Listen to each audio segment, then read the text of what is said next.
Lai, ayo ke kedai tua. Yang nggak ada nyawang Lai, biar aku yang bandari. Enggak, Le. Ada nyawangku yang enggak minatnya aku ke tua. Yang dimarahi istri lainnya. Enggak, Le. Enggak dilarangnya aku. Aku aja yang enggak suka. Ya udahlah kalau kayak gitu.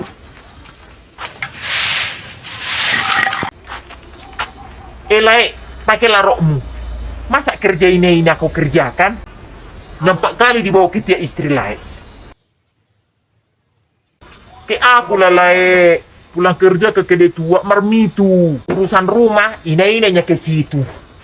Terserah Le lah mau ngomong apa. Kami yang saling membantunya, Le. Apa salahnya istri kita repot, kita juga turun tangan.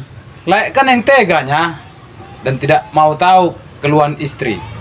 Makanya tidak ada keharmonisan dalam rumah tangga. Alah, sok tau Lai.